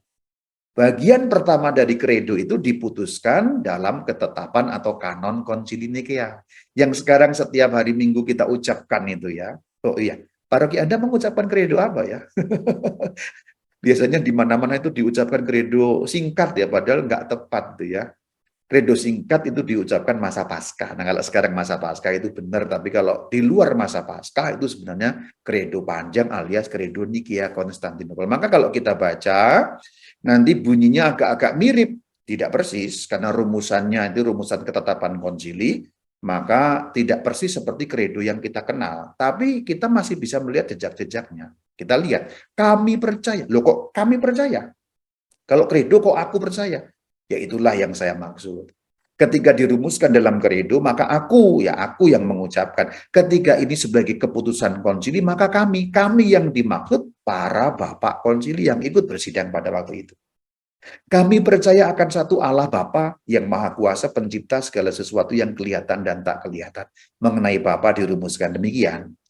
Dan akan satu Tuhan Yesus Kristus. Perhatikan, Tuhan Yesus Kristus. Ini adalah istilah dari Konsili Nikea. Satu-satunya yang lahir dari Bapa, yakni dari hakikat Bapa, Allah dari Allah, terang dari terang, Allah benar dari Allah benar. Ini mengenai Yesus Kristus. Selanjutnya masih mengenai Yesus Kristus. Ia dilahirkan, maksudnya Tuhan Yesus itu yang disebut di bagian awal tadi. Bukan dijadikan. Dijadikan maksudnya diciptakan. Sehakikat dengan Bapa. Jadi dikatakan dilahirkan bukan diciptakan. Sehakikat dengan Bapa yang disebut pada artikel awal. Segala sesuatu baik di surga maupun di bumi dijadikan olehnya. Maksudnya adalah segala sesuatu di surga maupun di bumi dijadikan olehnya. Yang di surga maksudnya ciptaan rohani yaitu para malaikat, di bumi ya ciptaan yang kita kenal seperti dikisahkan dalam kitab Kejadian. Dijadikan olehnya maksudnya oleh Tuhan Yesus Kristus. Tentu saja pada saat penciptaan beliau belum berwujud manusia. Ingat pertemuan pertama itulah Yesus pra-eksisten atau Kristus pra-eksisten. Menjadikan dalam bentuk firman ya, firman yang menjadikan bumi dan segala isinya. Kalimat lanjutannya masih keputusan mengenai Yesus Kristus atau formula iman tentang Yesus Kristus yang turun dari surga dan menjadi manusia untuk kita manusia dan untuk keselamatan kita yang menderita dan bangkit pada hari yang ketiga, yang naik ke surga dan datang untuk mengadil orang yang hidup dan yang mati. Dan kami percaya akan Roh Kudus titik. Nah, kalau kita melihat kredo panjang sekarang, setelah Roh Kudus ada beberapa artikel tambahan. Tetapi pada saat Nikea, dan akan Roh Kudus titik. Sangat sedikit tentang Roh Kudus. Kalau kita lihat mengenai Bapa, juga sangat sedikit, perhatikan. Dan aku percaya akan Allah Bapa hanya segini. Kenapa tentang Yesus itu panjang lebar? Karena problem yang diperbantahkan adalah mengenai Yesus Kristus, keilahiannya. Tentang Roh Kudus belum ada masalah. Tentang Bapa tidak ada masalah, gampang diterima tentang Bapa. Tetapi tentang Yesus Kristus, yaitu khususnya keilahian beliau, itu dipermasalahkan, diperbantahkan, sehingga ketetapan konsili mengenai Yesus itu menjadi panjang lebar. Kalimat selanjutnya adalah kalimat-kalimat mengenai anatemasid. Sampai pada Roh Kudus, ini yang menjadi cikal bakal kredo. Kalimat selanjutnya sebagai kanon dari konsili adalah mengenai apa yang ditolak. Jadi ketika membaca kalimat selanjutnya, siapa saja yang mengatakan begini, itu maksudnya adalah ajaran yang ditolak, yang dalam konteks ini adalah ajaran Arianisme. Jadi setelah kata siapa saja yang mengatakan, ini merupakan ajaran Arianisme. Ada waktu ketika ia tidak ada, dan ia tidak ada sebelum dilahirkan, dan bahwa ia dijadikan dari ketiadaan. Ia yang dimaksud Sang Putra, Yesus Kristus, Tuhan Yesus Kristus. Kalimat selanjutnya, atau siapa saja yang menyatakan bahwa, nah itu dia. Jadi diulang ya. Jadi yang menyatakan begini, yang mengatakan begini, Lanjutannya, ia, sang putra Yesus, berbeda hipostasis, substansi atau hakikat dengan Bapa, atau bahwa putra Allah diciptakan atau berubah atau tunduk pada perubahan, anatemasit. Artinya, terkutuklah dia. Loh kok gereja mengutuk ya? Ya, dalam arti ajaran itulah yang dikutuk. Loh apakah itu merupakan kebiasaan sejak semula ada dalam Alkitab? Kalau kita kembali pada surat Rasul Paulus tadi kan ada pernyataan mengenai kutukan. Ayo kita baca lagi di sini. Ya ini dia. Kalau kita membaca 1 Korintus 16:22, Alkitab menyatakan, siapa tidak mengasihi Tuhan, terkutuklah ia. Dalam bahasa Latin yang kemudian diterjemahkan itu, karena konsili teksnya dalam bahasa Yunani aslinya, terjemahan Latinnya menjadi anatemasit. Dengan demikian kita menjadi tahu apa yang diajarkan oleh gereja sejak semula sebagai jawaban atas kontroversi yang ditimbulkan dari Arianisme. Maka kalau kita bertanya, Arianisme itu seperti apa sih? Ringkasnya dapat kita simpulkan dari anatema tadi itu. Maka kalau kita ringkas, Arianisme itu pandangannya beberapa di sini. Saya sebut kurang lebih 5. Intinya ya, tentu Arianisme lebih kompleks daripada ini ya. Saya membuat simpel saja karena tentu waktunya tidak cukup untuk membahas seperti ini ya. Maka saya buat ringkasannya. Arianisme mengatakan ada waktu ketika putra tidak ada. Maksudnya apa? Pada titik tertentu putra baru ada. Nah itu. Maka rumusannya ada waktu ketika putra tidak ada. Dulu tidak ada, lalu titik tertentu baru putra itu ada, yaitu Tuhan Yesus Kristus maksudnya. Yang kedua, putra tidak ada sebelum dilahirkan. Nah, menurut Arianisme, putra, sang putra, Allah putra, itu sebelumnya tidak ada. Kemudian pada saat dilahirkan, nah baru dia ada. Maka dikatakan putra dijadikan dari ketiadaan. Maksudnya di sini diciptakan. Dengan demikian, Arius memang mengatakan sang putra diciptakan, maka tidak sehakikat dengan Bapa, karena Bapa pencipta, putra ciptaan. Itu Arianisme. Poin keempat, karena ciptaan, maka putra berbeda dengan hipostasis atau hakikat Bapa. Hipostasisnya berbeda, substansinya berbeda karena Bapa pencipta, putra ciptaan. Itulah kenapa karena diciptakan, maka putra Allah berubah, tunduk pada perubahan, ya karena diciptakan. Demikian poin-poin inti Arianisme yang dapat kita simpulkan dari artikel-artikel mengenai anatemasit. Nah, di sini perbantahan kristologi sudah seru sekali. Kelanjutannya, apakah Yesus tidak diakui sebagai Tuhan sebelum konsili Nikea? Itu pertanyaannya. Kenapa Arius salah menyimpulkan apakah Yesus tidak diakui sebagai Tuhan sebelum konsili Nikea? Jawabannya sebenarnya gampang kalau kita sudah dengar dari awal tadi. Kalau kita kembali kepada Kisah Rasul 2 ayat 36 jelas. Yesus yang kamu salibkan itu Tuhan dan Kristus. Artinya sebelum konsili Nikea gereja awal sudah mengakui ketuhanan Yesus, keilahian Yesus. Tidak ada masalah dengan itu. Hanya ketika ditantang, artinya ketika Arius membuat ajaran yang berbeda, heterodoks, yang kemudian menjadi heretik, ajaran sesat dalam bahasa kita gampangnya begitu, maka gereja merumuskan kembali apa yang diyakini. Jadi Nikea bukan membuat rumusan baru, tapi Nikea membuat rumusan yang menegaskan rumusan-rumusan gereja sejak awal mula. Seperti juga yang tercantum dalam perjanjian baru, dalam tulisan para bapak gereja, dan seterusnya, dan seterusnya. Jadi Yesus sudah diakui sebagai Tuhan sebelum konsili Nikea. Bahkan nggak usah ngomongin tentang konsili atau apapun. Sebuah grafiti kuno, yaitu yang ada di kota Roma, kurang lebih tahun 200-an, itu sebenarnya grafiti yang sifatnya ejekan di satu tembok di Bukit Palatin di Roma sana.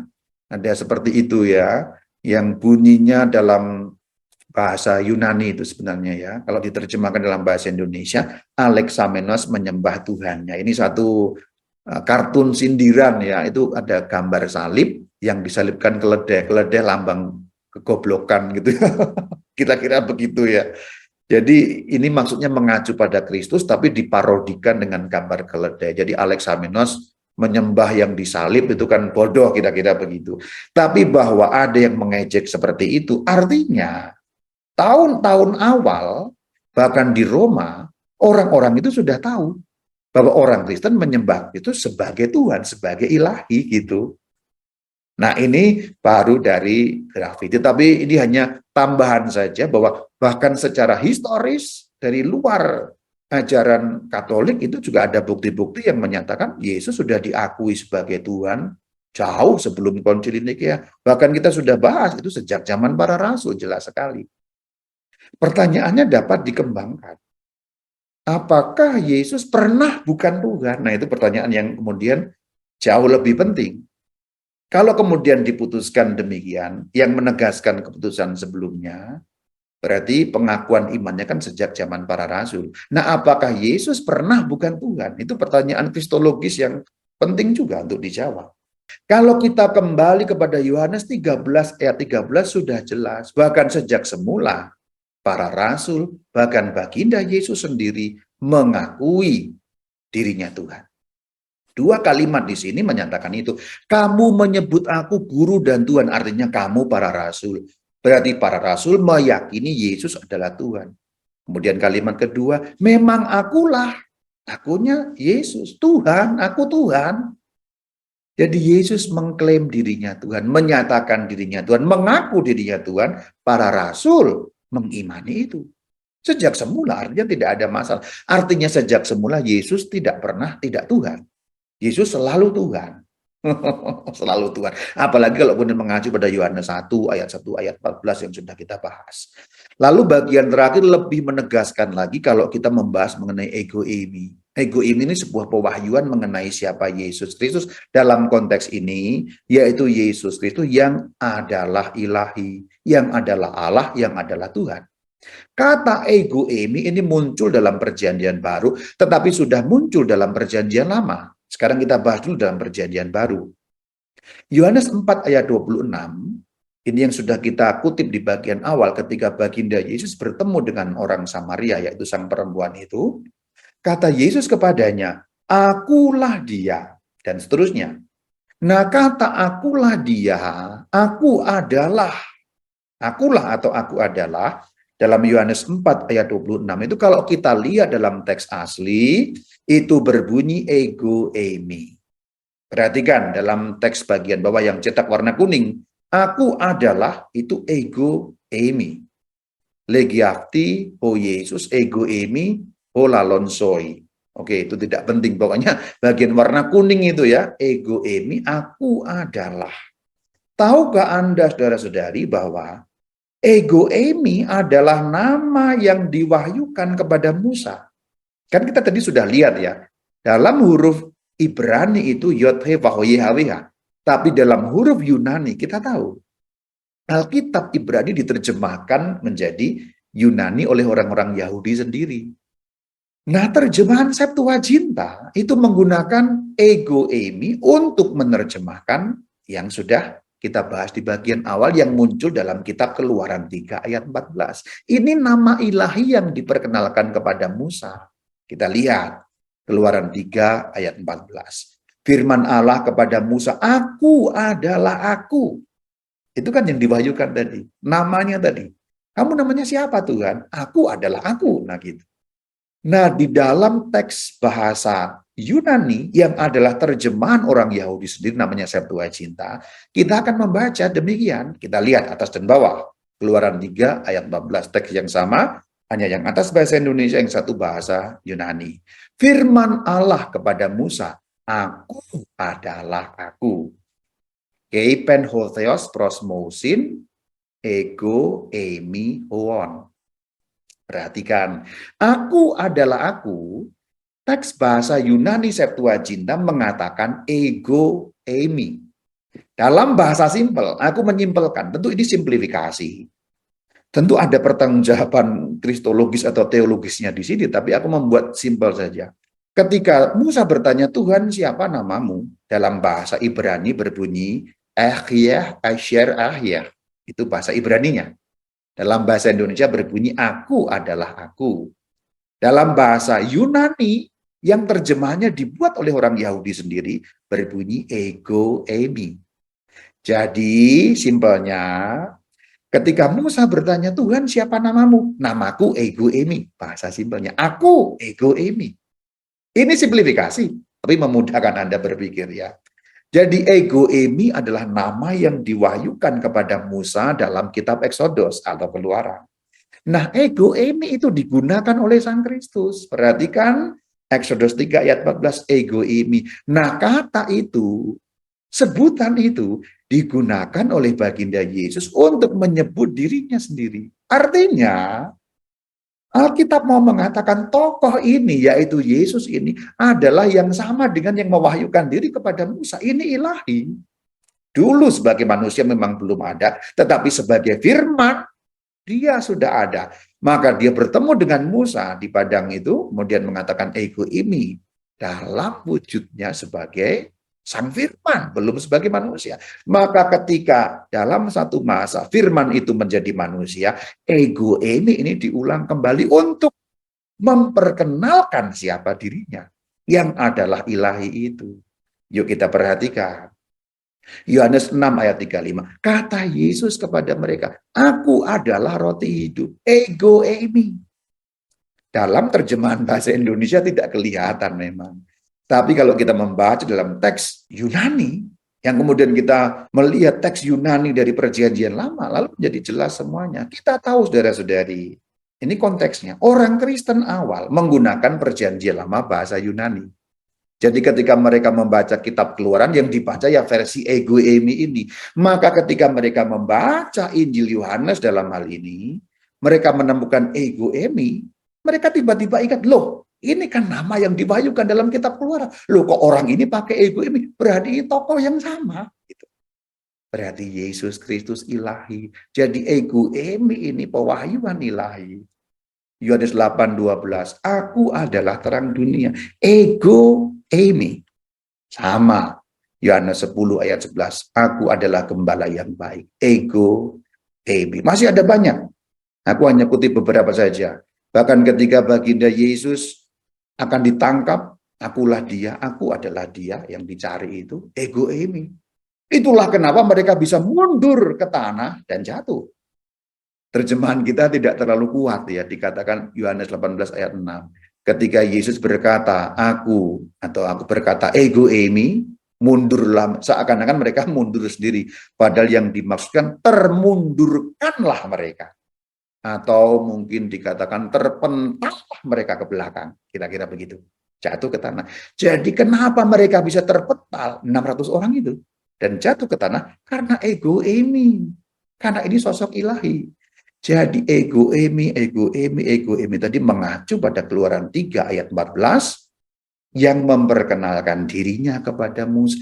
Maka itu pewahyuan bahwa Yesus Kristus adalah ilahi. Maka kalau kita mengacu pada Arianisme tadi, ajaran Katolik adalah sebaliknya daripada yang diakui oleh Arianisme. Karena kan ditentang Arianismenya. Maka tidak ada waktu ketika putra tidak ada. Maksudnya putra selalu ada sejak kekal, dari kekal sampai kekal. Poin 2, putra tidak ada sebelum dilahirkan. Tidaknya dicoret. Nah kalau putra tidak ada sebelum dilahirkan itu Arianisme. Kalau ajaran gereja Katolik, putra ada sebelum dilahirkan. Maka sebelum lahir ke dunia, beliau adalah firman. Pada titik waktu tertentu 2000 tahun lalu, beliau menjadi manusia. Tapi sudah ada sebelumnya. Dikatakan sebelum Abraham, bahkan sebelum dunia dijadikan. Poin ketiga, kalau Arianisme mengatakan putra diciptakan dari ketiadaan, gereja mengatakan putra tidak dijadikan. Maka ia dilahirkan tidak dijadikan. Artinya bukan ciptaan. Sang putra bukan ciptaan. Kalau kemudian Arianisme mengatakan putra berbeda hipostasis, gereja mengatakan putra tidak berbeda hipotasisnya dengan sang Bapa. Maka dia katakan sehakikat dengan Bapa, substansi yang sama dengan Bapa. Kalau Arianisme mengatakan putra Allah diciptakan, gereja mengatakan putra Allah tidak diciptakan, justru beliaulah yang menciptakan. Putra Allah bukan ciptaan, tapi malah adalah sang pencipta. Oleh dia segala sesuatu diciptakan. Dengan demikian kita sudah dapat ya kurang lebih menelusuri, maka judulnya diawalkan Yesus, itu adalah Kristus dan Tuhan, dan aku sudah menepati janjiku dengan memberikan sebuah penelusuran kristologis. Memang ini panjang lebar, mungkin untuk beberapa orang agak ruwet-ruwet, tapi ini memberikan satu gelaran telaah kristologis dari awal sampai pada bagian yang konsili, terutama konsili Nikea. Konsili yang lain masih ada, tapi kita tidak punya waktu yang cukup dan tentu bukan pada tempatnya membahas seluruh konsili karena menjadi akan sangat mentah ya. Paling satu konsili yang awal kita bahas, problem-problem kristologis perbantahannya kita tahu, dan kemudian terakhir kita sudah garis bawahi seperti apa ajaran gereja Katolik itu. Terima kasih sudah mendengarkan. Shalom Alaikum.